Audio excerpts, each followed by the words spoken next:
오늘 히브리서 11장 1절로 3절 말씀으로 세상이 감당치 못하는 믿음, 이와 같은 제목으로 하나님 말씀을 전거하도록 하겠습니다. 여러분 신앙생활 하시죠? 신앙을 다른 말로는 믿음이라고 하잖아요. 오늘 제목이 세상이 감당치 못할 믿음. 예. 여러분 세상이 감당치 못할 신앙생활 하시기를 바랍니다. 히브리서 11장 우리 본문으로 받았는데 잘 아시다시피 믿음장이라고 그래요. 히브리서 11장은 믿음장이라고 하는데 여러분 1절에서 믿음은 무엇인가 그것에 대해서 정의를 하고 있잖아요.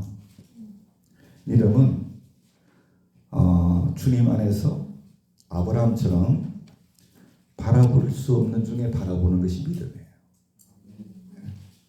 정말 바라볼 수 없는 중에 바라는 것. 자기는 100세가 되었지 사라는 경수가 다 끊어졌지. 그럼에도 불구하고 아들을 바라보면서 나아갔잖아. 믿음은 그런 거다. 그리고 다윗이 골리앗과 맞섰을 때 만군의 여호와의 이름으로 나아가면서 내가 옛적에 사자를 찢었던 것 같이 너를 죽이리라. 믿습니까? 그처럼 나아가는 것이 바로 믿음이다. 그래서 1절에 보니까 믿음은 바라는 것들의 실상이요 보이지 않는 것들의 증거다. 그렇게 정의를 하고 있어요. 여러분, 여러분의 신앙, 믿음의 정의를 잘 아셔야 됩니다. 예? 믿음은 바라는 것들의 실상이요 보이지 않는 것들의 증거예요. 제가 아브라함과 다윗의 예를 들었죠. 그들처럼 나아가는 것이 바로 믿음인 거예요. 할렐루야. 하나님께서 내가 바라는 것 반드시 이루실 거야. 내 눈에 보이지 않지만 하나님께서 반드시 승리하게 해주실 거야. 그렇게 확신하며 나가는 게 뭐라고요? 믿음이란 거예요. 믿음. 그리고 11장 6절에 보니까 이 믿음이 없으면 하나님을 기쁘시게 못한대요. 우리가 이 믿음으로 하나님 앞에 나와야 되는 거예요. 믿음이 있어야 돼. 그래야 하나님이 기뻐하시는 거야. 근데 하나님이 기뻐하시는 믿음은 믿음인데 어떤 믿음이냐? 하나님은 살아계신 것을 믿는 거예요. 하나님은 반드시 살아계셔. 그리고 내가 하나님을 찾을 때 하나님께서 나에게 상을 주실 분이야. 상을 주신다. 이것을 믿고 나가야 되는 거야. 그래 하나님이 그 믿음을 어떻게 하신다고요? 기뻐하시는 거야. 기뻐하셔. 그래서 여러분들이 오늘처럼 뭐예요? 하나님이 살아계신 것을 믿고 하나님께 나오는 거죠. 그리고 내가 하나님께 나갈 때 하나님이 나에게 상 주실 거야. 할렐루야. 그 믿음으로 나가는 그게 여러분 하나님이 기뻐하시는 믿음이라고 그랬어요. 그러면서 38절을 보니까 궁핍과 환난과 핍박 중에도 목숨을 끌고 믿음을 지키는 사람이 있는데 예? 우리 앞에 여러분 보면 이 세상 가운데 환난이 있죠. 핍박도 있고 궁핍도 있고 그런데 목숨을 걸고서 이 믿음을 지키는 거야. 이 믿음을 지키고 나가는 사람은 뭐라고 했어요? 세상이 감당하지 못하는 사람이다. 그렇게 말씀했죠. 그러면서 40절에는 이러한 세상이 감당하지 못하는 믿음의 사람에게 하나님께서 뭐라고 했냐? 더 좋은 것을 예비해 하셨다. 더 좋은 것을 예비해 하셨다. 그렇게 말씀을 하면서 믿음의 결론을 맺고 있는 것을 우리가 볼 수 있는 거예요.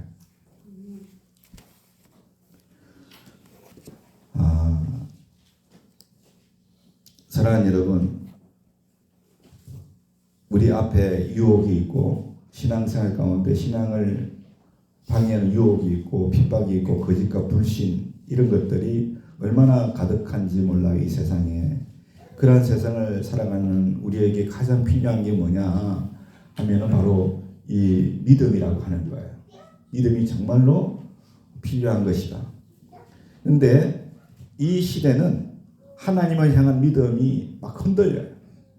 여러분들이 일주일 동안 살아오셨는데 막 이 믿음이 막 흔들리신 분들이 계시죠. 하나님은 살아계시고 찾는 자에게 상 주시는 분이신데 이 믿음이 막 세상의 어떤 유혹과 핍박과 거짓과 불신 가운데 막 이 믿음이 순간순간 흔들린 적이 없지 않아 있지 않습니까? 사랑하는 여러분, 많은 사람들이 믿음이 흔들리고요. 순간순간. 그리고 어떤 사람은 이 믿음을 저버리고 떠나는 사람들도 있어요. 그래서 통계적으로 보면 여러분 교회를 떠나는 사람들이 자꾸만 늘어나고 있다는 안타까운 소식들. 그게 무슨 말이에요? 결국은 믿음을 버렸다. 이와 같은 의미가 되는 거거든요. 그러한 시대에 우리가 살고 있어요. 그런데 여러분, 많은 사람들이 믿음이 막 흔들리고 막 믿음을 파손되어서 주님을 떠나고 이런 상황들을 우리가 보고 있는 가운데서 히브리서 기자는 32절에서 뭐라고 얘기하느냐? 유혹과 핍박과 거짓과 불신의 이 세상 가운데서도 하나님을 믿는 믿음으로 산다는 것이 얼마나 축복된 것인가, 얼마나 복이 있는 것인가. 그것에 대해서 아벨을 시작으로 해가지고 에녹, 노아, 아브라함, 이삭, 야곱, 요셉, 모세, 라합 이런 선지자들의 삶의 여정을 선지자들 언급하면서 이 분들의 그 삶의 여정을 다 말하려고 하면은 너무나 부족하다. 시간이 너무나 부족해. 그렇게 말씀을 하고 있어요. 정말로 여러분, 우리가 믿음으로 산다는 것은 참으로 복된 일인 줄로 믿습니다. 히브리서 11장에 나오는 믿음의 사람들, 그들의 믿음은 세상이 감당하지 못할 그런 믿음이었는데 그 믿음은 어떤 믿음이었을까 하는 것. 유혹과 핍박과 거짓과 불신으로 가득한 세상이 감당치 못한 그들의 믿음은 어떤 믿음이었을까. 제가 세 가지로 정리해서 하나님의 말씀을 잠깐 증가하려고 합니다. 첫째는 세상이 감당하지 못하는 믿음은요, 담대한 믿음이에요. 어떤 믿음? 담대한 믿음이에요. 담대한 믿음. 여러분, 담대한 믿음은 어떻게 주어지느냐? 그것은 바로 하나님의 약속의 말씀을 믿고 내가 임마누엘 하나님을 믿는 믿음으로 주어져요. 여러분들 다 담대한 믿음을 가지시길 바랍니다. 네. 이게 세상이 감당하지 못하는 믿음이니까. 담대한 믿음. 모세의 뒤를 이은 이가 여호수아죠. 여호수아에게 하나님께서 여호수아 1장 9절에 말씀을 주시기를 너 강하고 담대해야 돼. 강하고 담대해라. 두려워하지 마라. 놀라지도 마라. 왜? 내가 어디로 가든지 내가 너와 함께 할 거야. 그렇게 약속을 해주셨잖아요. 그 약속을 믿고 여호수아가 나아갔을 때 은혜 안에서 강하고 담대할 수 있는 줄로 믿습니다. 이스라엘 백성들을 가나안 땅으로 이끌어들이는 그런 하나님의 사람이 된 거예요. 그리고 하나님이 함께 하심을 믿음으로 어디로 가든지 하나님의 역사를 경험한 하나님의 사람이 되었다라고 하는 것이죠.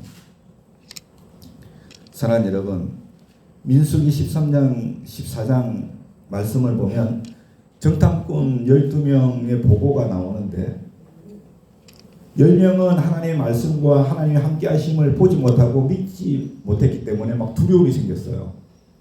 그랬더니 현실밖에 안 보이는 거야. 현실이 뭐예요? 가나안 족속들, 그 거민들만 보여서 큰 기골이 장대한 네? 그렇게 가나안의 거민들만 보여. 그래서 자기들은 메뚜기 같이 보인 거야. 너무 작아. 그래서 부정적인 보고를 했어요. 우리는 그들의 밥이 될 겁니다. 그러나 여호수아와 갈렙 두 명은 뭐랬어요? 하나님이 함께 하심을 믿고 함께 하심을 보고서 뭐라고 했습니까? 도리어 그들이 우리의 밥이 될 거라. 여호수아, 민수기 말씀을 보니까 그렇게 말씀을 하고 있습니다. 긍정적인 보고를 하게 된 것을 우리가 볼 수 있습니다. 사랑하는 여러분, 우리가 이 세상을 살아갈 때는 우리 앞에 막 두려운 일들이 많이 있어요. 그게 어떤 문제이든지 간에 두려움의 문제들이 있다고요. 근데 우리가 강하고 담대하려고 하면 어떻게 해야 됩니까? 결국은 하나님의 약속의 말씀과 하나님이 나와 함께 하심을 믿는 믿음이 있어야 우리가 강하고 담대한 믿음으로 나아가 설 수 있는 줄로 믿습니다. 그래서 우리 앞에 놓여 있는 그런 두려움을 넘어서 우리가 뭔가를 열매를 보게 되고 뭔가를 쟁취할 수 있는 그 역사를 우리가 볼 수 있을 줄로 믿으시기 바랍니다. 사랑하는 여러분, 이처럼 모든 문제의 해결이자 길이 되는 것은 하나님을 보면 문제가 해결이 되는 거예요. 믿으시죠? 하나님을 보면, 하나님을 보고 곧 뭡니까? 하나님의 말씀을 믿고 또한 하나님 나와 함께 하심을 믿으면 우리가 그 문제의 해답을 반드시 얻게 되어질 줄로 믿으시기 바랍니다. 둘째로, 세상이 감당치 못하는 사람, 그의 믿음은 어떤 믿음이냐? 겸손한 믿음이에요. 겸손한 믿음. 여러분, 이 겸손의 믿음은 처음부터 끝까지 자기를 낮추는 것이 겸손이에요. 여러분, 겸손이 쉬울까요? 어려울까요? 너무나 어려워요. 강하고 담대한 믿음 이상으로 어려운 게 뭐냐면 겸손한 믿음. 겸손한 믿음.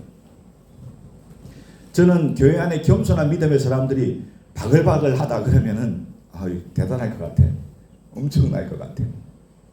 목사부터 막 주일학생까지 다 겸손해. 그러면은 엄청날 것 같아. 처음부터 끝까지 자기를 낮추는 것, 그게 겸손인데, 그리고 또한 겸손은 두 손을 모아서 하나님 앞에 기도하는 손을 말하는 거야. 겸손. 여러분, 겸손해야 기도할 수도 있는 거예요. 교만하면 기도도 안 돼. 기도도. 왜? 지가 하나님보다 높이 있는데 어떻게 기도가 나와? 기도가 안 됩니다. 기도가 안 나가. 겸손할 때 기도가 나갈 수 있는 거예요.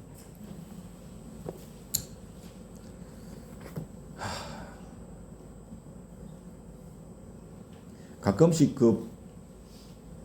보면 굴다리가 좀 낮은 굴다리가 있어요.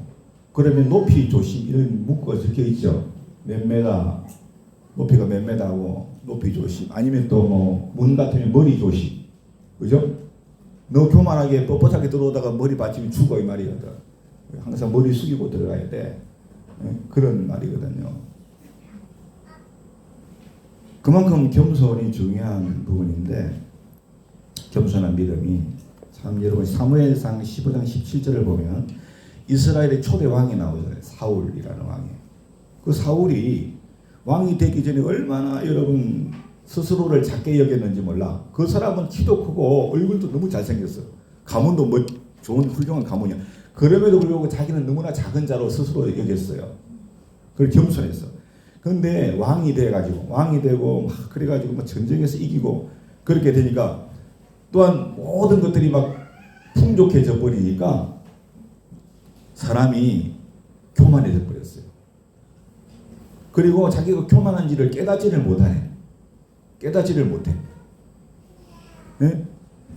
그러니까 한 번은 아말렉과의 전쟁에서 이기고 돌아올 때 하나님 앞에 영광을 두는 게 아니라 자기 이름을 새겨가지고 기념비를 세웠네. 기념비를 세웠어. 자기 스스로를 높인 거예요. 자기 스스로를. 그만큼 교만해져 버렸어요. 결국은 사울은 그의 교만 때문에 하나님께로부터 버림을 받았어요. 버림을. 사랑하는 여러분, 잠언 22장 4절을 보면 겸손하고 하나님을 경외함의 보상이 뭐냐? 물질과 영광과 생명이라고 그랬어요. 우리가 겸손하면 하나님으로부터 물질과 영광과 생명을 보상으로 받게 되어질 줄로 믿습니다. 제가요, 참 오늘 아침에 이렇게 생각을 하면서 하나님 은혜를 주신 게 모든 것이 다 하나님의 은혜더라. 내가 뭘 잘났어 한 게 하나도 없음을 다시 한번 깨닫게 해주신 은혜를 제가 입었어요.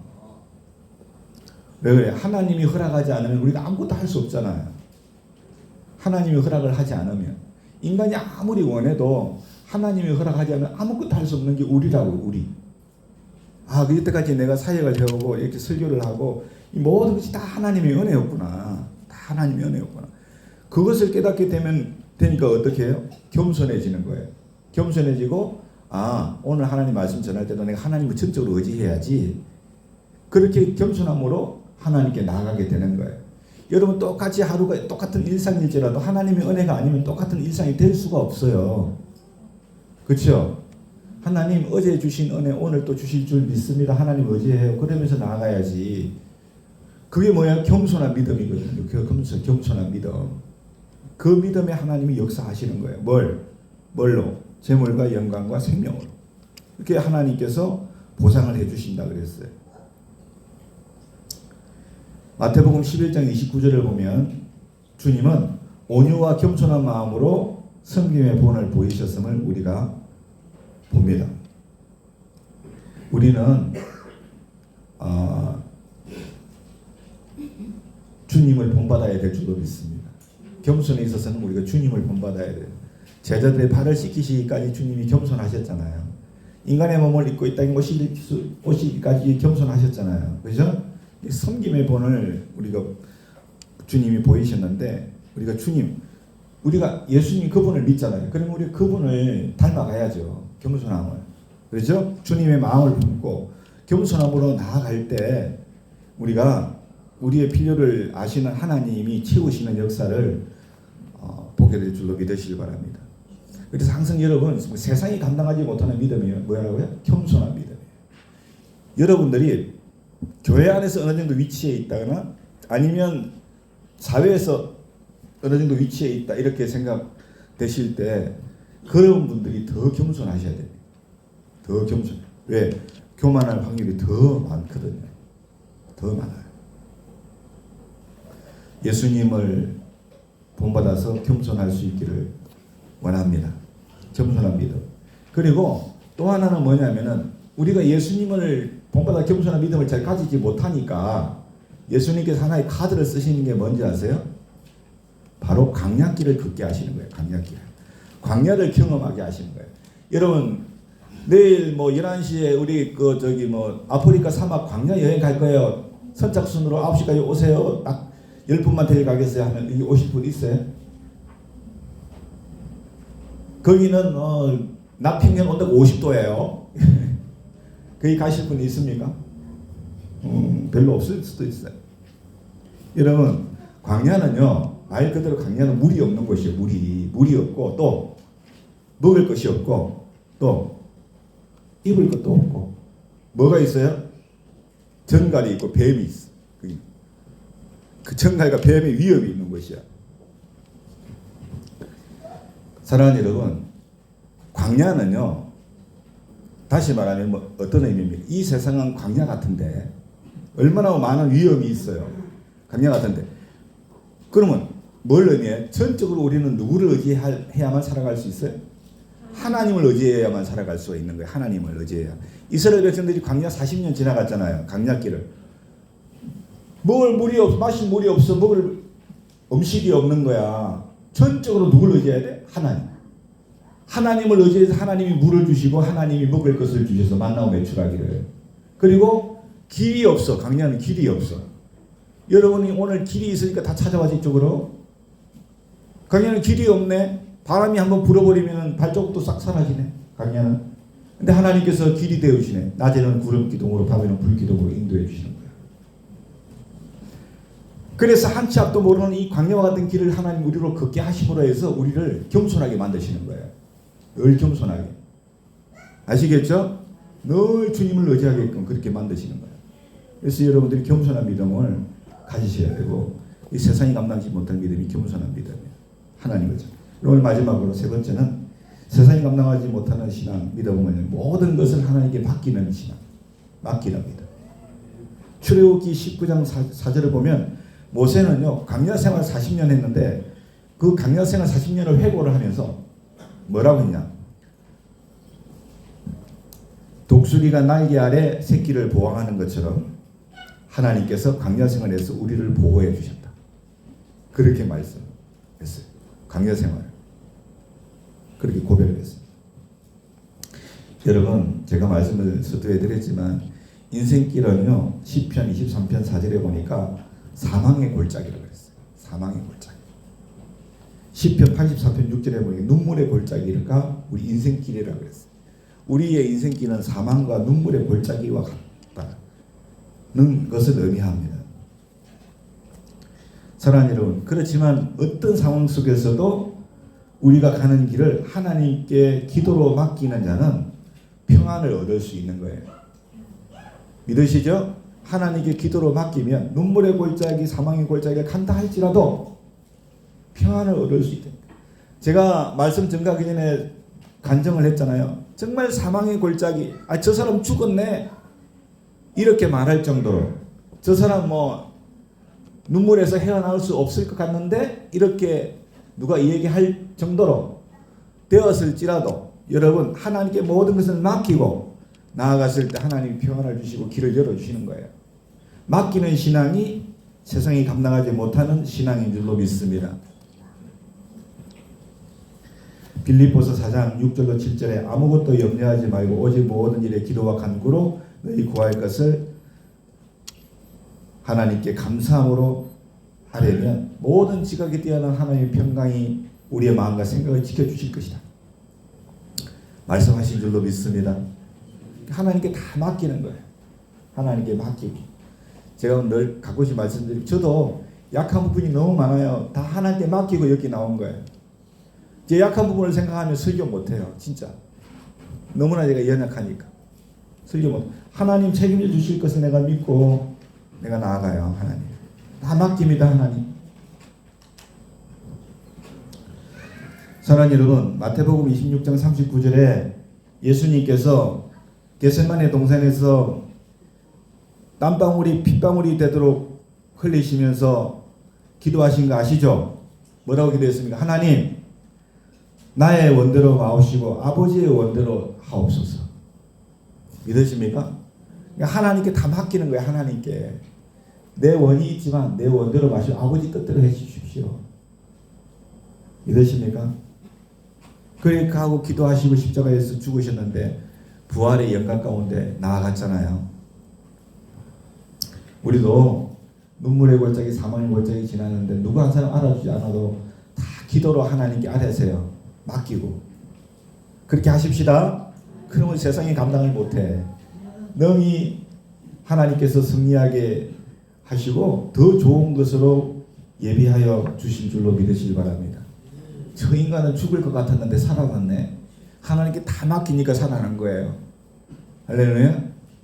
예? 저 사람은 안 될 것 같았는데 또 저렇게 또 살아났네. 하나님께 맡기니까 살아난 거예요. 하나님께 맡기니까 다 맡기고 하나님 뜻대로 되기를 원합니다. 기도하니까 하나님이 살게 해주신 거예요. 예수님께서 십자가에 죽으셨을 때 여러분 그 바리새인들, 그 종교 지지들이 얼마나 그들이 승리했다고 기뻐했겠습니까? 그러나 결국은 예수님이 승리하신 줄로 믿습니다. 다 맡겼을 때 승리하는 역사가 있었던 거예요. 그래서 우리가 신앙생활, 이 믿음생활 정말로 너무나 중요한 것인데 우리는 알아야 될 게 하나 있어요. 그게 뭐냐면 우리는 다른 사람들을 위해서 기도해 줄 수는 있지만 뭘 못해요? 그 사람 대신해서 믿어줄 수는 없어요. 우리가 누구도. 그렇죠? 믿어줄 수는 없단 말이야. 이게 어떤 말이에요? 여러분, 믿음은 여러분들이 오늘 결단을 하셔야 돼요. 여러분 각자가 믿습니까? 내가 하나님을 온전히 믿기를 원합니다. 결단을 해야 돼요. 할렐루야. 네? 응? 하나님 살아계신 것을 내가 온전히 믿기를 원합니다. 하나님 찾을 때 상 주실 것을 내가 믿기를 원합니다. 결단을 여러분들이 하셔야 되니까 그 결단은 여러분들이 하셔야 돼. 제가 해드릴 수가 없어. 그렇게 하시고 그 믿음 안에서 주님 안에서 바라는 것을 이루시고 보지 못한 것들이 이루어지는 그 놀라운 역사를 봐야 할 줄로 믿습니다. 그런데 방해하는 게 뭐가 있어요? 유혹과 핍박과 거짓과 불신 이런 것들이 얼마나 방해하는지 몰라. 여러분들이 그러한 불시험에서 승리하는 세상이 감당하지 못하는 믿음은 세 가지예요. 담대한 믿음. 믿으시죠? 겸손한 믿음, 그리고 모든 것을 맡기는 믿음, 이 세 가지 믿음이에요. 이 믿음으로 여러분 승리하시기를 바라요. 아멘. 그럴 때 하나님께서 은혜를 주셔요. 그리고 기도의 응답을 해주세요. 믿으시죠? 모든 어려움에서 승리하게 하시는 역사가 반드시 있을 줄로 믿습니다. 그래서 온 연휴의 매일매일의 삶 속에서 이 세 가지 믿음으로 여러분들이 승리를 하셔야 되고 하실 수 있다는 사실을 아시고 꼭 붙잡으셔야 돼요. 믿으시죠? 의인은 그 믿음으로 말미암아 어떻게 하리라? 죽으리라 살리라? 살리라. 할렐루야. 믿음으로 사는 거야. 그래서 오늘 말씀 기억하시고 승리하시기를 예수님의 이름으로 다시 한번 부탁드립니다.